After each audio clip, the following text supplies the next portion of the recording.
சத்தியம் உங்களை விடுதலையாக்கும். கர்த்தராகிய இயேசு கிறிஸ்துவின் நாமத்துக்கு மகிமை உண்டாவதாக. கிராஸ் டிவி தொலைக்காட்சி நேயர்களுக்கு அன்பின் வாழ்த்துக்கள். சத்தியம் உங்களை விடுதலையாக்கும் என்ற நிகழ்ச்சிக்கு அன்போடு கூட உங்களை வரவேற்கிறேன். கர்த்தர் உங்களை ஆஸ்வதிப்பாராக. ஏசாயா தீர்க்கதரிசியின் புஸ்தகம் 51வது அதிகாரம் 3வது வசனத்தை நாம் கடந்த 2 வாரங்களாக தியானித்துக் கொண்டிருக்கிறோம். ஒரு அற்புதமான வாக்குத்தத்தத்தை தேவன் அங்கே எழுதி வைத்திருக்கிறார். ஆண்டவர் சொல்லுகிறார், சீயோனை அவர் கர்த்தரின் தோட்டத்தை போலவும் ஏதேனை போலவும் நான் மாற்றுவேன் என்று வாக்கு கொடுத்திருக்கிறார். கர்த்தரின் தோட்டத்தை போலவும் ஏதேனை போலவும் மாறும்போது சந்தோஷமும் மகிழ்ச்சியும் துதியும் கீத சத்தமும் அதில் உண்டாயிருக்கும் என்று வாசிக்கிறோம். இந்த சத்தத்தை கேட்கிற அன்பு தேவ ஜனமே, உங்க வாழ்க்கையை தேவன் ஏதேனை போல மாற்றுவேன், கர்த்தரின் தோட்டத்தை போல மாற்றுவேன் என்று வாக்கு கொடுத்திருக்கிறார். ஏதேன் என்றால் களி கூறுதல், ஏதேன் என்றால் சந்தோஷத்தின் மிகுதி. உங்க வாழ்க்கையில் கண்ணீர் எல்லாம் களிப்பாய் மாற்றப் போகிறார். உங்க துக்கத்தெல்லாம் தேவன் சந்தோஷமாய் மாற்றப் போகிறார். இரவெல்லாம் அழுது கொண்டிருக்கிற உங்களுடைய கண்ணீரை கர்த்தர் அறிந்திருக்கிறார். உங்கள் தேவைகளை அறிந்திருக்கிறார். உங்கள் புலம்பல்களை அறிந்திருக்கிறார். நம்முடைய தேவன் நல்ல தேவன். அவர் இன்றைக்கு உயிரோடு கூட இருக்கிறார். ஆகவே தான் இந்த சத்தத்தை கேட்க தேவன் உங்களை வைத்திருக்கிறார். உங்க வாழ்க்கையை ஆண்டவர் ஏதேனை போல கர்த்தரின் தோட்டத்தை போல மாற்றுவது நிச்சயம். கர்த்தரை ஸ்தோத்திரியுங்கள். தேவநாம மகிமைப்படுவதாக. ஒவ்வொருடைய வாழ்க்கையும் ஏதேனை போல ஆமென். ஒவ்வொருடைய வாழ்க்கையும் களி கூர்ந்து கொண்டிருக்க வேண்டுமானால், களிப்பு காணப்பட வேண்டுமானால், மகிழ்ச்சி காணப்பட வேண்டுமானால், சந்தோஷமும் கீத சத்தமும் துதியும் காணப்பட வேண்டுமானால் ஏதேனில் என்ன இருந்தது என்பதைத்தான் தியானித்து வருகிறோம். ஏதேன் அவ்வளவு செழிப்பாய் களிப்பாய் இருப்பதற்கு காரணம், அந்த ஏதேனில் முதலாவது தேவன் இருந்தார். ஸோ அதை நாம் தியானித்தோம். உங்கள் வாழ்க்கையில் தேவன் இருக்க வேண்டும். ரெண்டாவதாக, அந்த ஏதேனில் 4 ஆறுகள் ஓடி அந்த ஏதேனை செழிப்பாய் மாற்றியது. 4 ஆறுகள் நம்ம ஜீவியத்தில் ஓட வேண்டும். 4 ஆறுகளும் 4 ஆவிக்குரிய சத்தியத்தை நமக்கு கற்றுக் கொடுக்கிறது. முதலாவது ஆறு ஆதியாகமம் 2வது அதிகாரம் 11வது வசனம். முதலாம் ஆற்றுக்கு பைசோன் என்று பெயர். அது ஆவிலா தேசம் அங்கு சுற்றி ஓடும், அவ்விடத்தில் பொன் விளையும், அந்த பொன் நல்லது என்று ஆண்டவர் கண்டார். பைசோன் என்ற ஒரு ஆறு ஓடி ஏதேனை களிப்பாய் மாற்றியது. உங்க வாழ்க்கை களிப்பாய் மாற வேண்டுமானால் உங்க வாழ்க்கையில பைசோன் என்ற ஆறு ஓட வேண்டும். ஏதேனாகிய உங்க வாழ்க்கையிலே பைசோன் என்ற ஆறு ஓட வேண்டும். பைசோன் என்றால் என்ன தெரியுமா? இன்க்ரீஸ், அதிகரிப்பு. எது அதிகரிக்கணும்? ஏற்கனவே தேவன் தோட்டத்தில் இருந்தார். உங்க வாழ்க்கையில தேவன் இருக்கணும். ரெண்டாவது, அந்த இயேசுவை ஏற்றுக்கொண்ட ஒவ்வொருடைய வாழ்க்கையிலும் தேவனுக்கும் அவர்களுக்கும், தேவனுக்கும் உங்களுக்கும் உள்ள உறவு அதிகரிக்க வேண்டும், அன்பு அதிகரிக்க வேண்டும், ஐக்கியம் அதிகரிக்க வேண்டும். இது அதிகரிக்க அதிகரிக்க அதிகரிக்க அதிகரிக்க உங்க வாழ்க்கை ஏதேனை போல களிப்பாய், செல்வ செழிப்பாய், மகிழ்ச்சியாய் மாறும் என்பதில் எந்த சந்தேகமும் இல்லை. கர்த்தருடைய நாமத்துக்கு மகிமை உண்டாவதாக. இதைத்தான் கடந்த 2 வாரங்களாக நாம் தியானித்தோம். ரெண்டாவதாக, அந்த ஏதேன் தோட்டத்தில் ரெண்டாவதாக ஒரு ஆறு ஓடியது. ஆதியாகமம் 2வது அதிகாரம் 13. 2ஆம் ஆற்றுக்கு கீகோன் என்று பெயர். அது எத்தியோப்பியா தேசம் முழுவதையும் சுற்றி ஓடும். ஏதேன் செழிப்பாய் இருப்பதற்கு, களிப்பாய் இருப்பதற்கு 3வது காரணம், அங்கே கீகோன் என்ற ஒரு ஆறு ஏதேனில் ஓடியது. நம்ம வாழ்க்கையில் பைசோன் என்ற ஆறு ஓடணும். அதாவது தேவனுக்கும் நமக்கு உறவு அதிகரிக்கணும்.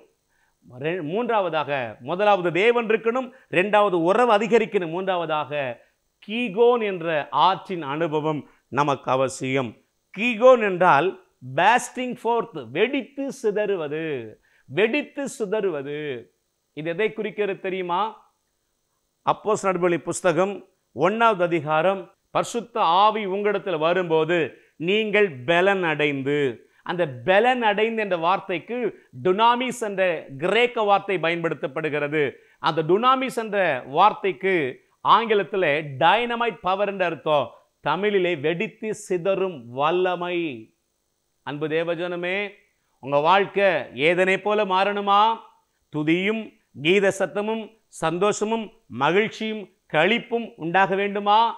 மூன்றாவதாக, ஆமென், வெடித்து சிதறுகிற அந்த பரிசுத்த ஆவியானவரின் அபிஷேகத்தை பெற்றுக்கொள்ள வேண்டும்.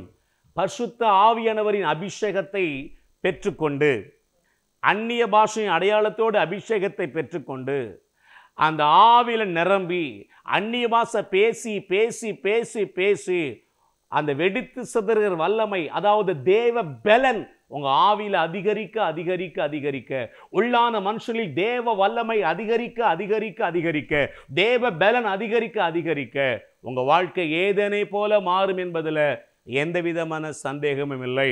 அப்படியானால் மூன்றாவதாக பரிசுத்த ஆவியானவரின் அபிஷேகத்தை பெற்றுக்கொள்ள வேண்டும். அபிஷேகத்தை பெற்றுக்கொண்ட தேவ பிள்ளைகள் அந்த அபிஷேகத்தை அனல் மூட்ட வேண்டும். அதாவது ஆவியில அனலாயிருக்க வேண்டும். ஆவியில எப்படி அனலாயிருப்பது? ரோமர் 12 வாசிக்கிறோம். ஆவியில அனலாயிருங்கள். ஆவியை எப்படி அனல் மூட்டுவது தெரியுமா? 1 கொரிந்தியர் 13:4 வாசிக்கிறோம். அந்நிய பாஷையில பேசுகிறவன் தனக்கு தானே பக்தி விரித்து உண்டாக பேசுகிறான். ஹல்லேலூயா. நீங்க ஆவின் அபிஷேகத்தை பெற்று எவ்வளவு நேரம் மணி கணக்கா டங்ஸ்ல பேசி பேசி பேசி உள்ளான மனுஷன்ல பலனை அதிகரிக்கிறீங்களோ, அந்த வெடித்து சிதற வல்லமை உள்ள பெருக பெருக பெருக, ஆமென், எல்லாம் நஞ்சது பிஞ்சது அத்தனை உங்க வாழ்க்கையை விட்டு வெளியேறி போகும். எல்லா பிசாசின் கிரிகள் எல்லாம் சுட்டரிக்கப்பட ஆரம்பிக்கும்.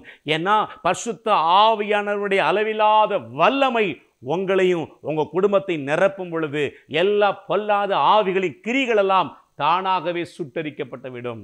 ஆகவே தான் எபேசியர் 6வது அதிகாரம் 10வது வசனத்திலே பவுல் இப்படி சொல்லுகிறார், கடைசியாக சகோதரரே, கர்த்தரிலும் அவருடைய சத்துவத்தில் வல்லமையிலும் பலப்படுங்கள். கர்த்தரிலும் அவருடைய சத்துவத்தின் வல்லமையிலும் பலப்படுங்கள். எதில பலப்பட வேண்டும்?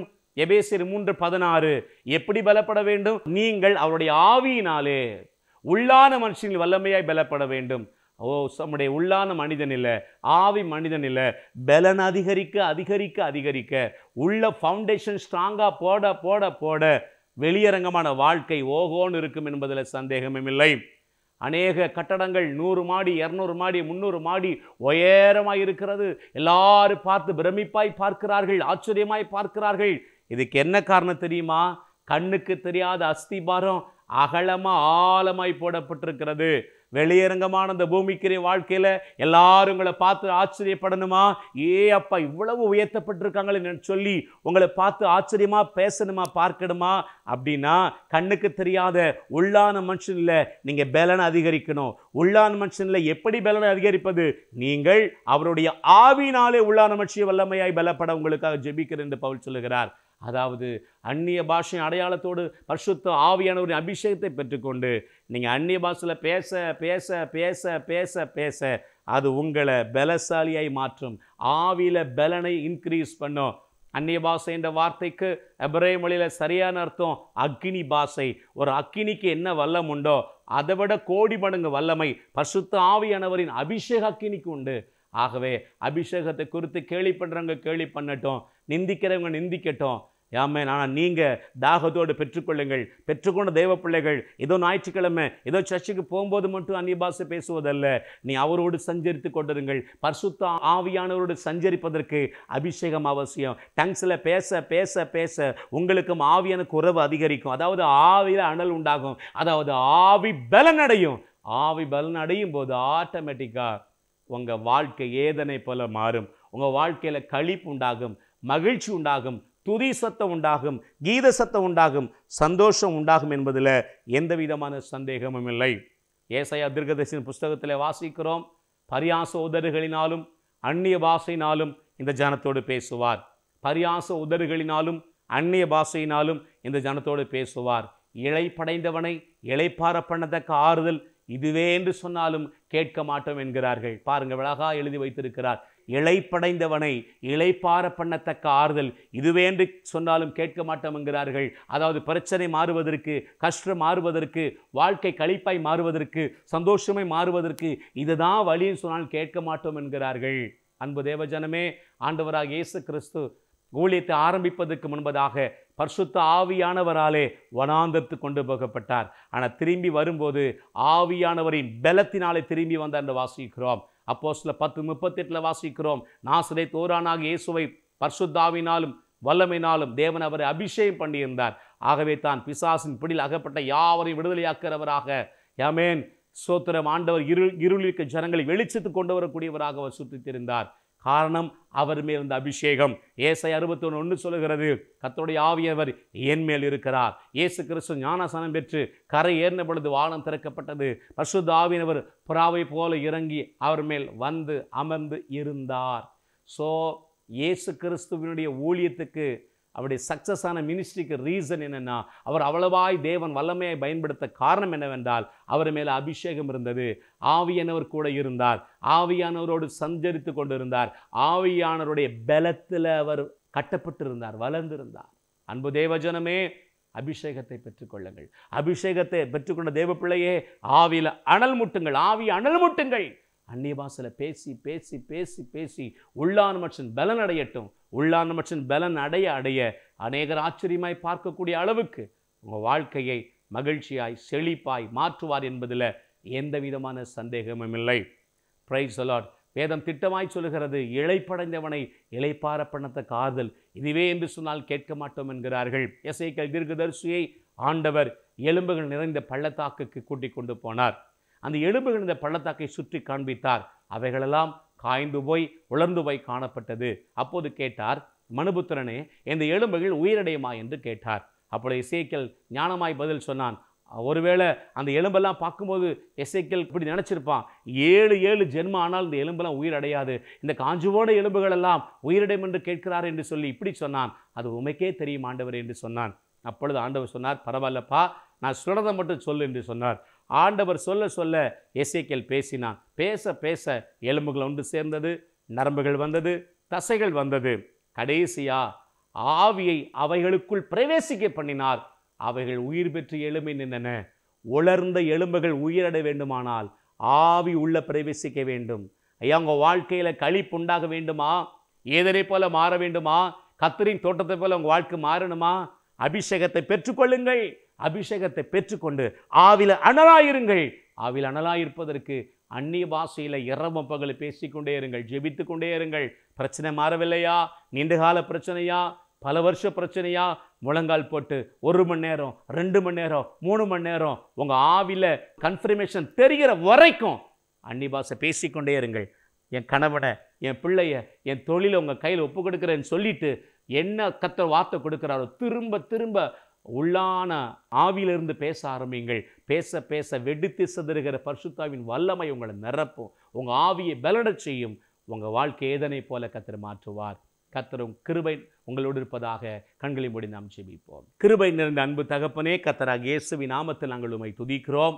ஒவ்வொரு வாழ்க்கையும் நீ ஏதனை போல மாற்றுவேன் என்று சொல்லி அந்த வாக்கு கொடுத்திருக்கிறீர். கர்த்தரின் தோட்டத்தை போல மாற்றுவேன் என்று சொல்லியிருக்கிறீர். வாழ்க்கையை மாற்றப் போகிறீர். உமக்கு நன்றியப்பா.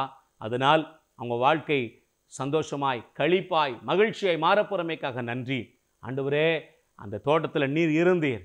2வது ஆண்டவரே, அந்த பைசனோட ஆறு ஓடினதே உங்களுடைய உறவில் நிலைத்திருக்கணும். உங்கள் உறவில் வளர அதிகரிக்கணும். அந்த உறவு அதிகரிக்கணும் ஏசப்பா.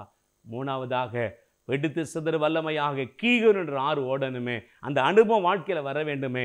பரிசுத்தாவின் அபிஷேகத்தை பெற்றுக்கொண்டு ஆவில் நிறைந்து மணிக்கணக்காய் டங்க்ஸில் செபித்து வெற்றியாய் வாழ உதவி செய்யுங்க. எங்கள் வாழ்க்கை ஏதனை போல மாற உதவி செய்யுங்க.